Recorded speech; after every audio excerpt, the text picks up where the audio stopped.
Hello dear student. आप सभी D pharma student को जानकारी होगा कि जो है 5 जून 2026 से आपकी एग्जामिनेशन स्टार्ट होने वाली है ना। फार्मेसी बोर्ड एग्जामिनेशन स्टार्ट होने वाली है। उसमें सबसे जरूरी बात ये है कि स्टूडेंट को, हर एक स्टूडेंट को ये टेंशन होता है कि कैसे हम इस एग्जाम को पास कर सकते हैं। तो आइए उसके लिए हम एक बेस्ट तरीका आपके सामने लेके आए हैं। आपको सिंपली कुछ नहीं करना है, सिर्फ 2 साल के क्वेश्चन पेपर को अच्छे से पढ़ना है और अच्छे से पढ़ के 2 साल क्वेश्चन पेपर को चले जाना, एग्जाम देना है। बिल्कुल नहीं फंसने वाला क्वेश्चन है। क्यों? क्योंकि आपको मैं ये बताना चाहता हूँ कि जो डी फार्मा एग्जामिनेशन होता है, जिसमें कि जो हमारे पिछले साल के आए हुए क्वेश्चन होते हैं वो आप देख सकते हैं कि 2 साल के क्वेश्चन पेपर से आपको आइडिया लग जाएगा कि हर साल वो रिपीटेड क्वेश्चन होते हैं जो कि फार्मेसी एग्जामिनेशन में आते हैं। चलिए इसी के साथ हम बात करते हैं यहाँ पे पहला first D pharma second year के पेपर के बारे में बात करते हैं, जिसमें हम 2 साल के क्वेश्चन पेपर रिव्यू करने वाले हैं। तो जाइएगा मत, दोनों साल के पेपर को आप चेक कीजिएगा और वहां से क्वेश्चन को नोट कीजिएगा और अच्छे से पढ़ के क्लियर कीजिएगा। चलिए बढ़ते हैं। फर्स्ट पेपर हमारा जो रिव्यू है वो है फार्माकोलॉजी, जिसमें हम रिव्यू करने वाले हैं 2025 के और 2024 के पेपर को, और इन दोनों से आप क्वेश्चन सेलेक्ट करके स्टडी कर सकते हैं। चलिए चलते हैं फार्माकोलॉजी में। पहला पार्ट ए की बात करते हैं, जिसमें हमारा फर्स्ट क्वेश्चन जो है वह define absorption and factor affecting drug absorption, यानी एब्जॉर्प्शन क्या होता है इसके बारे में बताना है, और फैक्टर अफेक्टिंग ड्रग एब्जॉर्प्शन में जो है क्या ऐसे कारक हैं जो उसे अफेक्ट करते हैं। ठीक है। नेक्स्ट हमारा क्वेश्चन है define anti hypertensive drug, it's classification and pharmacological action, कि एंटी हाइपरटेंसिव ड्रग क्या होते हैं। तो हाइपरटेंशन के बारे में तो बहुत आप अच्छे से जानते हो कि हाइपरटेंशन में कैसे, तो हाइपर मतलब ज्यादा और टेंशन मतलब तनाव, यानी तनाव, और टेंशन मतलब तनाव, तनाव का बढ़ना, यानी इंक्रीज बीपी की हम बात करते हैं। तो यहाँ पे हम बताने वाले हैं कि हमारा जो बीपी बढ़ जाता है उसके अगेंस्ट में हम कौन सी दवाएं लेते हैं, कौन सी मेडिसिन लेते हैं, वो क्या होता है, और उसके क्लासिफिकेशन के बारे में। जैसे अगर हाइपरटेंशन में आप पढ़ना चाहते हो तो आप एक चीज याद रखना, ABCD। ए यानी एस इनहिबिटर, बी यानी बीटा ब्लॉकर, सी यानी कैल्शियम चैनल ब्लॉकर, और डी यानी डायूरेटिक ड्रग। ठीक है, इसमें ज्यादा कुछ हम बता नहीं सकते हैं। सो आगे बढ़ते हैं कि drug therapy for shock, shock क्या होता है इसके बारे में आपको ये बताना है, कौन से ड्रग उसके लिए आप यूज करते हो। Next, describe the common adverse drug reaction, adverse drug reaction, किसी ड्रग का जो किसी ड्रग को खाने के बाद उसका एडवर्स रिएक्शन क्या होता है, इसके बारे में हम यहाँ पे बताने वाले हैं। Next, define anti tubercular drug, tuberculosis की बात करने वाले हैं यहाँ पे कि एंटी ट्यूबरकुलर ड्रग क्या होता है, इसके बारे में बताने वाले हैं। इट्स क्लासिफिकेशन, और इसके क्लासिफिकेशन के बारे में भी यहाँ पे जानकारी देंगे, और इंडिकेशन एंड कंट्राइंडिकेशन, और उस ड्रग का यूज हम क्या कर सकते हैं, और उस ड्रग को लेने के बाद वो हमारे बॉडी में किस समय नहीं लेना चाहिए, लेने के बाद क्या मतलब कि किस कंडीशन में, कंट्राइंडिकेशन यानी कि किस ड्रग के साथ नहीं लेना चाहिए, वो तो ड्रग ड्रग इंटरेक्शन हो जाता है, और किस सिचुएशन में इस ड्रग को नहीं लेना चाहिए, ये चीजें भी यहाँ पे आपको बताना पड़ेगा। ठीक है। नेक्स्ट हम बात करते हैं डिफाइन जनरल एनेस्थेसिया, है ना। जनरल एनेस्थेसिया क्या होता है उसका डेफिनेशन देना है। यानी आप बिल्कुल ये तो बहुत अच्छे से जानते होंगे एनेस्थेसिया को, स्पेशली दो टाइप से, लोकल और जनरल एनेस्थेसिया। लोकल एनेस्थेसिया क्या होता है, एक लोकली पार्ट पे उसे अप्लाई करते हैं ना, लोकल एरिया क्या करता है, शून्य करने का काम करता है। जबकि वहीं जनरल एनेस्थेसिया की जो हम बात करेंगे, ये ओवरऑल बॉडी में ओवरऑल सेंसेशन को हमारे क्या करता है। इसी के साथ हम उसके क्लासिफिकेशन और फार्माकोलॉजिकल एक्शन के बारे में इसमें बताएंगे। नेक्स्ट हम आते हैं 7th क्वेश्चन पे, define sedative and hypnotic with its classification and pharmacological action की बात करेंगे यहाँ पे। तो सेडेटिव क्या होता है, सेडेटिव का मतलब आप सिंपल समझिएगा, सैडनेस, जो आपके बॉडी में काल्म क्रिएट करे, यानी कि शांति प्रदान करे, जो आपको आपके बॉडी को रिलैक्सेशन दे, और जस्ट सेडेटिव, सेडेटिव यानी सैडनेस, सैडनेस अवस्था को क्रिएट करना। हैप्नोटिक क्या होता है, हैप्नोटिक जस्ट लाइक एक तरीके से इसको बोला जाता है नेचुरल स्लीप, है ना, नेचुरल तरीके से नींद आने की दवा, जो नींद लाने की दवा होती है। ठीक है, तो यहाँ पे आपको बताना है सेडेटिव हैप्नोटिक के बारे में। जैसे आप ड्रग का नाम अगर देखा जाए तो यहाँ पे क्लासिफिकेशन और फार्माकोलॉजिकल एक्शन बताना है। अगर ड्रग की नाम बात किया जाए तो क्लोनाजीपाम, लोराजीपाम, ऑक्सीजीपाम, डायजीपाम, है ना, ये सारी ड्रग यहाँ पे यूज करते हैं। नेक्स्ट, इसी के साथ अब आते हैं हम पार्ट बी की बात करते हैं, इसमें पार्ट बी अगर देखा जाए तो हम यहाँ पर 10 क्वेश्चन की बात करेंगे, और इस क्वेश्चन आपके कितने 3-3 नंबर के हैं, 3-3 नंबर के हैं, 3-3 मार्क के क्वेश्चन है।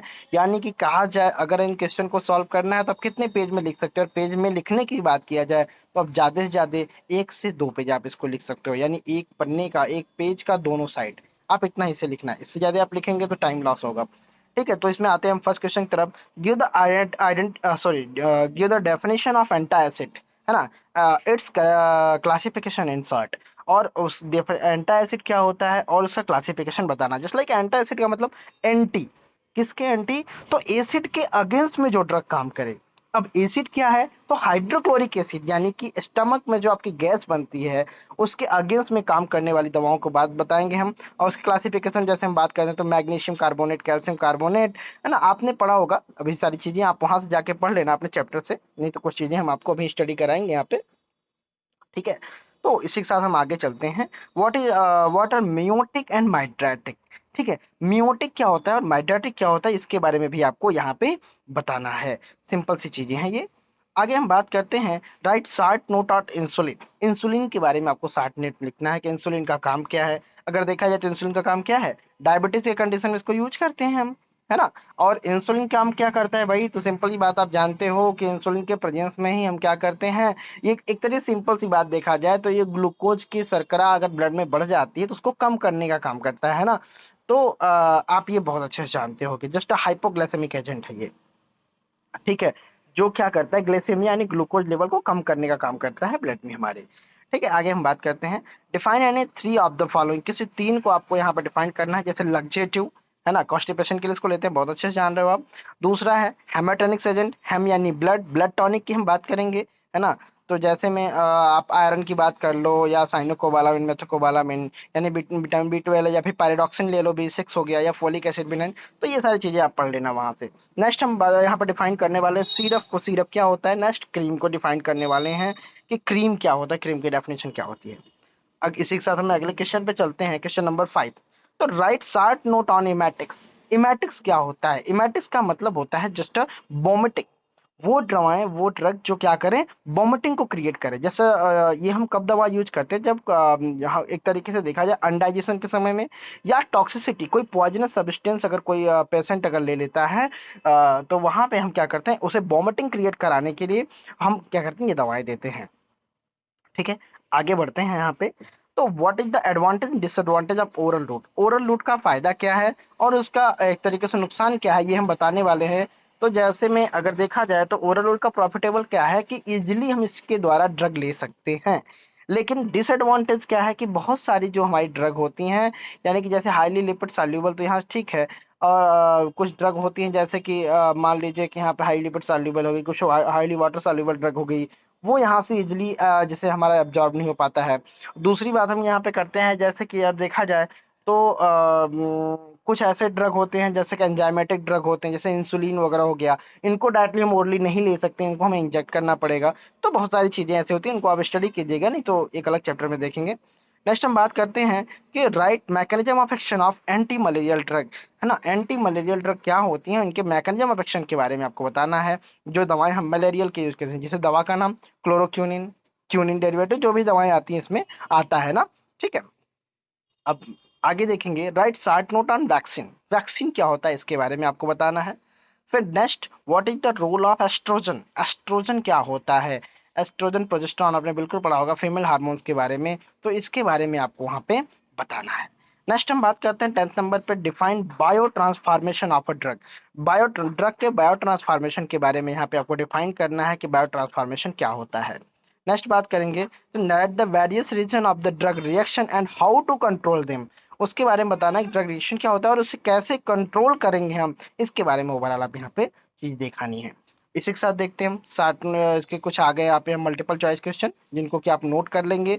जैसे लिख दिया कि drug which increase GABA level in the brain. कौन से ड्रग हैं भाई जो गाबा लेवल जो है ब्रेन में इंक्रीज करते हैं, जैसे डाइजीपाम, सोडियम ब्लोप्रोएट, फेनोबार्बिटोन, कार्बामाइजेपिन, कौन सी चीजें सही है। इसको फटाफट हम देख लेते हैं क्या है ये आपका। इसको आप नोट डाउन कर लीजिएगा और अच्छे से इसको आप पढ़ लेंगे, और इन्हीं को पढ़ के आप बड़े आसानी के साथ में जाके अपने एग्जाम को दे सकते हैं, है ना।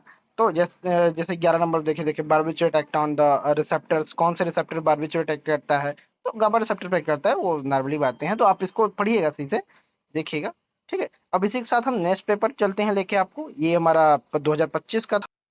नेक्स्ट ये क्वेश्चन पेपर हमारा है 2024 का फार्माकोलॉजी का पेपर।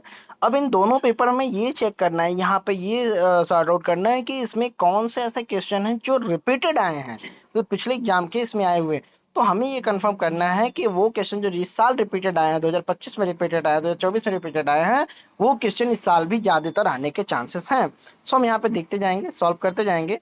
हमारा पार्ट ए का क्वेश्चन है, पहले वही सेम पैटर्न है इसका। तो फर्स्ट हम क्वेश्चन पे आते हैं। Explain the detail various route of drug administration.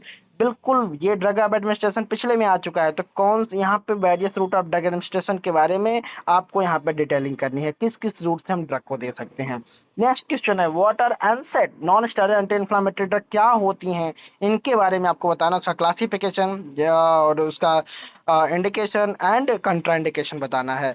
एनसेड यानी non steroid anti inflammatory drug, यानी वो ड्रग जो स्टेरॉइडल भी नहीं होती है और इन्फ्लामेशन पेन यानी दर्द निवारक टैबलेट एक तरीके से होती हैं, वो जो काम करती हैं।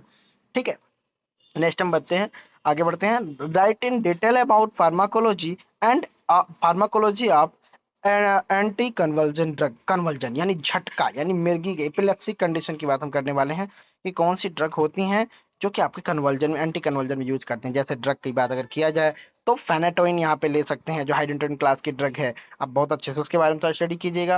नेक्स्ट देखिए repeated question, classify anti hypertensive drug and given mechanism of action of AC inhibitor. ये रिपीटेड क्वेश्चन है जो पिछले साल वाले में 2025 में आपने देखा, वहां पे किया आ चुका है। नेक्स्ट हम बात करते हैं define and classify anti ulcer drug. Ulcer मतलब जो अगर बात किया जाए तो हमारा एंटी अल्सर ड्रग क्या होता है, अल्सर के अगेंस्ट में यानी छालों के अगेंस्ट में जो ड्रग होती है, जैसे पेट में जैसे जलन हो रही है, छाले पड़ जाते हैं, उनके अगेंस्ट में कौन सी ड्रग हम यूज कर सकते हैं। यहाँ पे ये एंटा एसिड की ही बात कर रहा है, जस्ट ये रिपीटेड क्वेश्चन है, वही एंटा एसिड जो कि आप पिछले में आ चुका है। Next discuss in detail about oral hypoglycaemic agent. आपको यहाँ पे बताना है कि हाइपोग्लाइसेमिक, पिछले में जैसे इंसुलिन क्रिएट किया था, और यहाँ पे आपको ओरल हाइपोग्लाइसेमिक एजेंट के बारे में डिस्क्राइब करना है। नेक्स्ट 7 क्वेश्चन की बात करेंगे तो right a descriptive note on anti malarial agent. Anti malarial agent के बारे में ओवरऑल आपको डिस्क्रिप्शन करना है। ये भी हमारा रिपीटेड क्वेश्चन है जो कि पिछले साल के पेपर में 2025 में आया हुआ, 2024 में आया हुआ है और 2025 में भी आया हुआ है। तो नेक्स्ट हम बात करते हैं अब पार्ट बी पे, define bioavailability and list factor affecting bioavailability. तो यहाँ पे बायोअवेलेबिलिटी के बारे में आपको बताना कि ये क्या होता है, उसका फैक्टर अफेक्टिंग क्या होता है। नेक्स्ट बायोअवेलेबिलिटी मतलब बायो में अवेलेबल एक तरीके से। ठीक है, तो साठ देन नेक्स्ट क्वेश्चन देखते हैं। Right a short note on anticholinergic drug. Anticholinergic के बारे में आपको शॉर्ट नोट देना है। Next give a brief notes on general anaesthesia. Repeated question है, फिर से आया है, देखिए कि जनरल एनेस्थेसिया के बारे में आपको बताना है। एनेस्थेसिया यानी क्या होता है, लॉस ऑफ सेंसेशन, है ना। और जनरल मतलब जनरली ओवरऑल बॉडी की हम बात करेंगे, लोकल मतलब एक पर्टिकुलर साइट, पर्टिकुलर पार्ट की बात हम करेंगे। ठीक है, आगे बढ़ते हैं इसी के साथ। जो brief account of pharmacology of beta blocker, beta blocker drug की बात कर रहे हैं, यानी एंटी एनर्जी, जिसे ड्रग का नाम अगर देखा जाए तो प्रोपेनोलोल, एटेनोलोल, लेबेटालोल, कार्बिडियोल, जो है ये सारे के सारे क्या हैं, बीटा ब्लॉकर ड्रग हैं। ठीक है, तो यहाँ पे आपको बताना है। नेक्स्ट हम बात करते हैं question number 5, what is the CHF, है ना, एंड क्लासिफाई सीएचएफ। सीएचएफ के बारे में बताना है, कंजेस्टिव हार्ट फेल्योर ड्रग के बारे में आपको बताना है, क्या होते हैं, इनका क्लासिफिकेशन।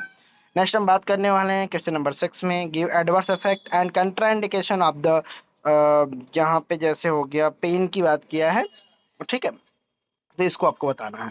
ठीक है, एक मिनट, पेन नहीं है, adverse effect contraindication of the penicillin है। ठीक है, तो आगे हम देखेंगे कि नेक्स्ट पढ़ने वाले हैं 7th क्वेश्चन में, write a short note on expectorant. Expectorant क्या होता है, ये तो इसके बारे में आपको शॉर्ट नोट देना है। ये कफिंग के लिए यूज की जाती है, सिंपल सी बात है ना। आगे देखेंगे, तो अगर एट की बात करें क्वेश्चन, तो right about laxative and positive. Laxative positive क्या होता है, इसके बारे में आपको बताना है, यानी कॉन्स्टिपेशन के लिए दवा यूज की जाने वाली है। Next give a short note on high selling diuretic. High selling diuretic क्या होता है, इसके बारे में आपको शॉर्ट नोट लिखना है, उनको समझाना है। ठीक है, ओके। नेक्स्ट हम बात करते हैं, right about physiological and pathological role of, यहाँ पे आपका है ये कार्टिकोस्टेरॉइड, कार्टिकोस्टेरॉइड के बारे में आपको शो करना है। नेक्स्ट क्वेश्चन 11 की बात करें तो give a short note on penicillin, penicillin के बारे में आपको शॉर्ट नोट देना है या बताना है यहाँ पे, ठीक है, कि पेनिसिलिन के बारे में आप शॉर्ट नोट लिखोगे, ठीक है। पेनिसिलिन क्या होता है, एंटीबायोटिक की बात हम यहाँ पे करने वाले हैं, ठीक है। नेक्स्ट इसी के साथ हम आते हैं पार्ट सी में आते हैं, जिसमें आपको 20 क्वेश्चन है, ओवरऑल क्वेश्चन जो 1 1 नंबर के हैं यहाँ पे पड़े हुए हैं। तो देखेंगे पहला क्या है, डिफाइंड टर्म फार्माकोडायनामिक, फार्माकोडायनामिक क्या होता है ना।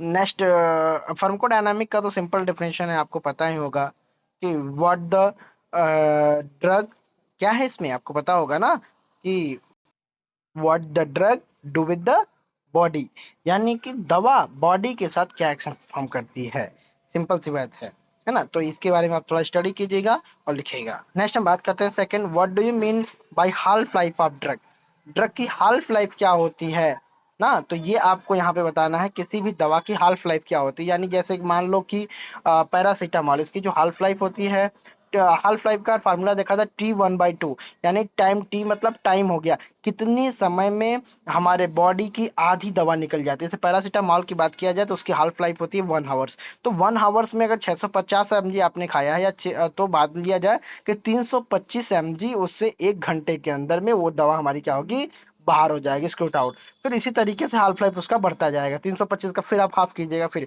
इस तरीके से यहाँ पे हाल्फ लाइफ ड्रग के बारे में हम एक्सप्लेन करेंगे और थोड़ी स्टडी कीजिएगा। क्वेश्चन नंबर 3 की बात करेंगे, give example of calcium channel blocker ना। कैल्शियम चैनल ब्लॉकर ड्रग क्या होते हैं, इनके बारे में आपको बताना, एक एग्जांपल देना है।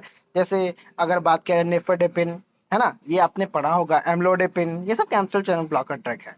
आगे देखेंगे, name any 2 drug belong to anti energic drug, जो एंटी एनर्जिक ड्रग है उनके बारे में आपको बताना है, यानी बीटा ब्लॉकर ड्रग आप बहुत अच्छे से बता सकते हो यहाँ पे, है ना, क्योंकि बीटा क्या है, बीटा रिसेप्टर, ये एक तरीके से ये एनर्जिक रिसेप्टर है। वहाँ पे एंटी एनर्जिक ड्रग का आप नाम बता देना है, प्रोप्रानोलोल, एटेनोलोल, जो भी चीजें आप चाहो बता सकते हो यहाँ पे, जो भी ड्रग आप सही समझो, ठीक है। तो give a name of drug use in glaucoma, ये आपको बताना है ग्लूकोमा में कौन सी ड्रग यूज करते हैं। आगे देखिए तो थोड़ा सा टाइम कम है, list the stage of anaesthesia, stage of anaesthesia के बारे में बताना है। नेक्स्ट ये चीजें आप अब नोट करते जाओ कि जैसे यहाँ पे Sukhdev, which of the following anti anginal drug also act on local anaesthetics, ठीक है। तो कौन से ड्रग हैं जो कि एंटी एंजाइनल ड्रग के बारे में बताना, और एक्ट ऑन द लोकल, जो कि लोकल एनेस्थेटिक्स भी एक्ट करते हैं, ठीक है। तो ये आपको बताना है, जैसे इसमें कौन सा हो सकता है, अगर आप देखा जाए तो प्रोकाइनामाइड, लिडोकैन, क्यूनिडीन, स्मोलोल, ठीक है। तो एंटी एंजाइनल ड्रग की अगर बात किया जाए जो एंजाइनल कंडीशन में भी होता है, तो वहाँ पे आप बिल्कुल यूज कर सकते हो। अगर देखा जाए तो इसका आंसर हो सकता है लोकल एनेस्थेटिक्स में भी जो यूज करना है ना, तो यहाँ पे लिडोकैन की बात हम कर सकते हैं, जो लोकल एनेस्थेटिक्स में यूज हो सकता है, ठीक है। नेक्स्ट इसी के साथ आप देखते जाइए,